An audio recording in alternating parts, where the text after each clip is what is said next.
I've cooked this inexpensive, cozy stew about 1,000 times. And it's still one of those dishes people ask me to make again and again. And today I'm going to show you why. Once I started to apply a few simple techniques, this lentil dish went from basic to one of my favorite dishes. By the end of this, you'll know exactly how to layer and build deep, rich flavor from the simplest ingredients. Here are the ingredients we're going to be working with. The first thing we're going to do is bang out the mise en place.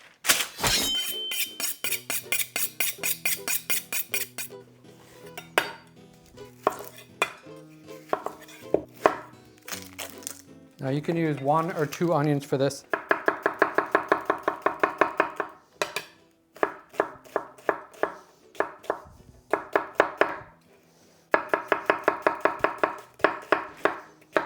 Oh, hi, Franks.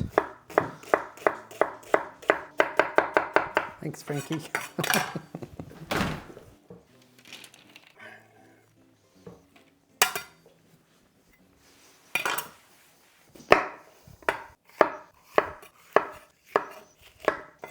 Something I do all the time is just take out the middle, the little white parts in the pepper. It's just a habit of mine. You do not have to do this. And I'm going to use some multicolored peppers. They had some special on 3 different flavors, 3 different colored peppers.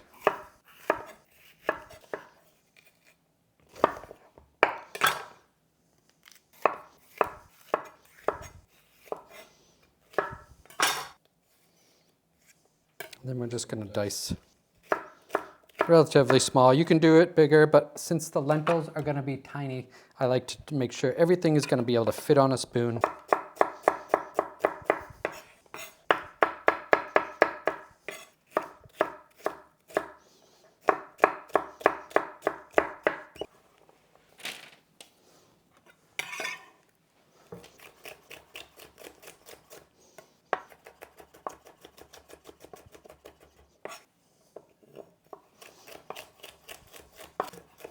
This is one of my little quirks. I just like cutting all the colors the same, lining them up, and seeing all the beautiful colors that we're going to be adding to this. That's just going to add to the flavor.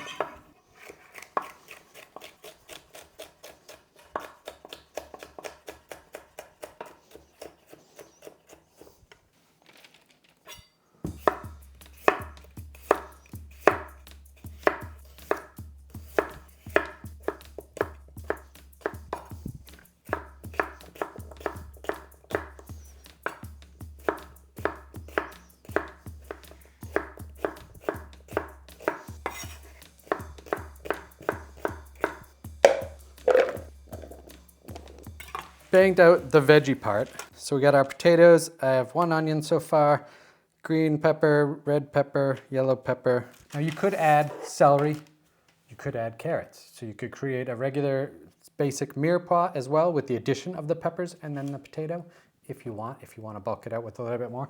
All right, next up are the seasonings. My trusty pestle and mortar. And I always put a blanket down underneath it, towel. It helps with the noise. So I'm going to use a tablespoon of coriander seeds, maybe a little bit more than a tablespoon of fennel seeds, maybe 3/4 of a teaspoon of anise seeds. And then I'm also going to use like a teaspoon of white peppercorns and then a pinch of red chili peppers. And these are going to be the first things that are going to pound. Just give these a go. Good go around. Oh, you're going to immediately start smelling how delicious it smells. Now, it's okay. Oh, it's powerful right there. If you don't have a pestle and mortar and you don't want to do the seeds, you can do just the powdered forms if you have that in your spice chest. I would just do a little bit less if it's already pre-ground. And I'm just going to tell you right now, you're going to get more flavor by doing it this way than if you just use the powdered. This is why one of the elevated techniques that really does give a lot of flavor and helps with that layering. Whew, it's nice and strong. It smells great. That's what it looks like so far. So for next, I'm just gonna have 1, 2, 3, 6 cloves of garlic. And you can add more or less, whatever you like. I like a good fair amount of garlic, especially in this dish, because it is an Italian lentil dish. And I'm just gonna give those a quick slice.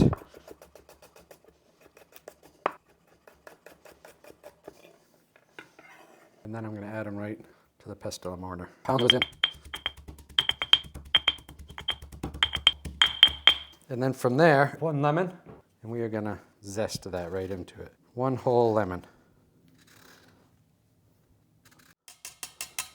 Save the lemon for after because we will use the juice. And I'm just gonna pound that into a paste.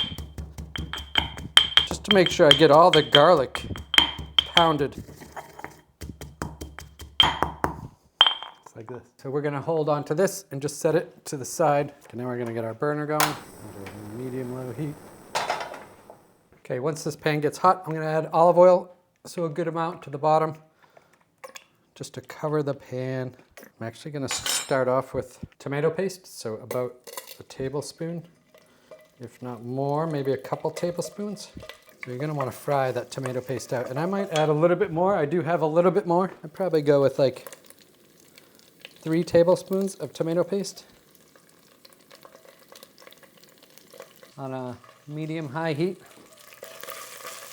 And then as that's frying out, I'm gonna add garlic and seasonings. And save this, don't do anything with it yet, we're gonna use it. Now the house is just gonna start smelling delicious. It's really gonna draw all that flavor out. So once you start see it browning, coming together. And then one of the reasons why I like to do a lot of the prep on to parchment paper is because I can just add it all in one fell swoop. And then we'll just stir that in.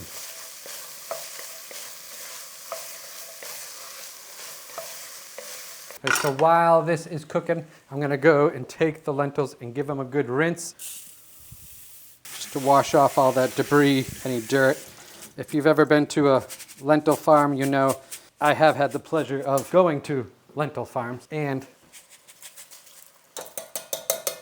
understanding how it's all done, which is great. Now we stir the lentils in, just cooking it for a little bit more, still on a medium-high heat. It smells delicious. 1, 2, 3. I'm gonna do 4 cups. 4. Winner.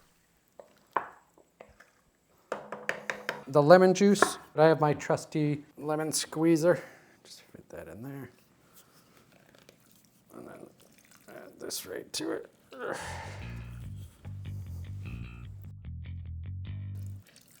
And I'm also gonna add 2 bay leaves.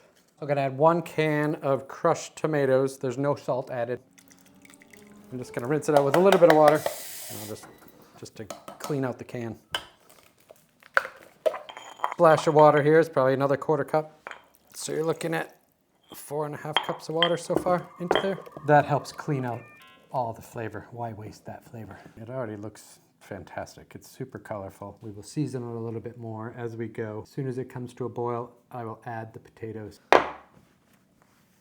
I'm gonna start prepping some of the toppings. So one of the toppings I'm gonna use is tofu. I'm just gonna dice this pretty small, kind of like the same as the potato. And now you can do all kinds of toppings for this. So I will just share a couple. You could use any kind of vegetable topper, whether it's broccoli, peas, carrots, cooked, roasted, steamed, whatever you want to do. Just gonna give this a quick dice.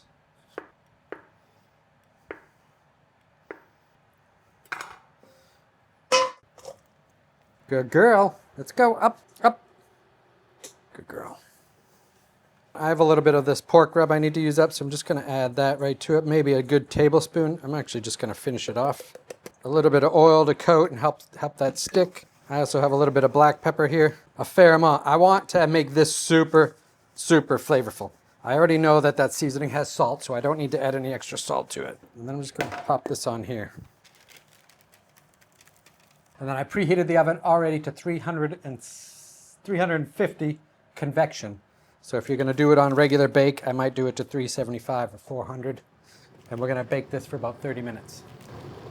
I'm going to bring some water to a boil, and then we're just going to add that hot water. This is how I like to blanch my greens. Super simple, super easy.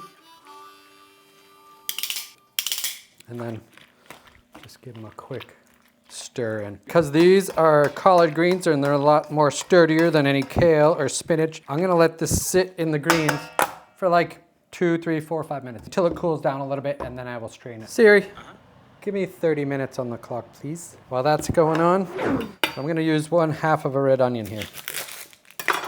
Just half. And like I said, right now I'm doing just what I want to put on top. So this is optional. I just figured I would share a little bit of what I like to add that makes it extravagant and beautiful and delicious and restaurant quality.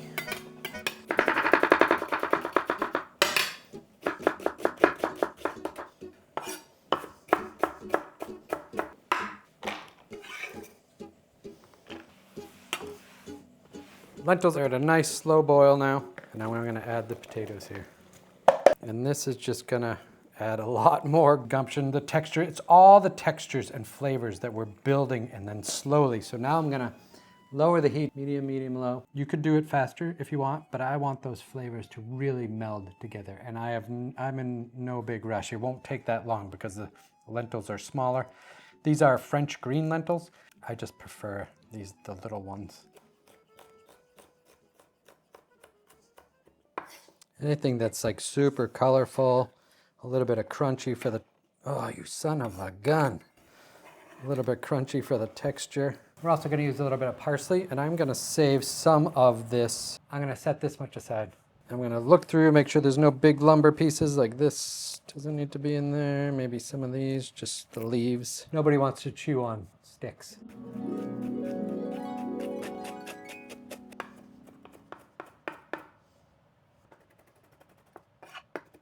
The lentils are just about there. Now's where I'm gonna start tasting it. Always tasting as we go. I haven't added any salt yet to this. So instead of salt, straight up salt, I'm gonna add a little bit of flavor. So it definitely needs salt. And if you can see how thick, it's really gotten thick. So I'm gonna add another cup of water, and instead of adding salt, I'm gonna add broth. A tablespoon of no chicken broth right to this cup. And then I'm gonna add water to this. And then I'll add that right to it. And that will add a little bit more flavor rather than adding straight up salt, which I will do regardless. Yeah, much better. I might add a little bit more straight to it. Pinch of regular salt and also some black pepper. There's also one more thing I want to add that I didn't add in the beginning, of smoked paprika. That's going to give it that depth I'm looking for. We're going to give this a stir. Yum, that's what it needed. Another thing I'm going to add is that fresh parsley we chopped.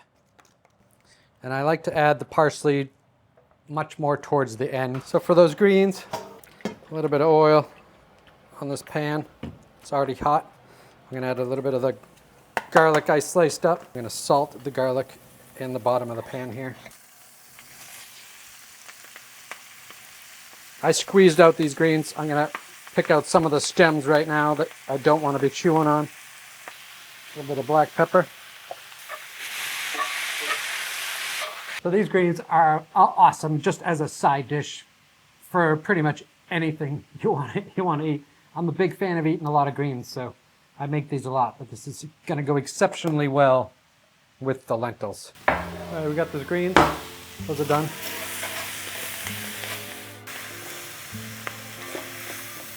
A little bit of oil, paper towel, good wipe out both sides, and ready for the next time. The tofu and these Beyond Meat as a garnish if you want. And I just like cooking them off in a pan and then slicing them up.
Here's what all the toppings look like. I have the tofu, a little beyond sausage, some peas, some tomatoes, onion, some of that follow your heart feta cheese, super good, some bell pepper, parsley, the greens, and then the awesome, these things are amazing, lentils. All right, I am super psyched about this. It looks delicious and I'm starving. All the textures, just with the lentils. Not to mention whatever you decide to top it with. But if you want to have it like chef level, restaurant quality, it's all about the toppers as well. This is one delicious bowl. If you make this, let me know how it goes. And if you want more recipes like this, and of course, see the queen, the princess, check out these recipes right here, and I'll see you soon.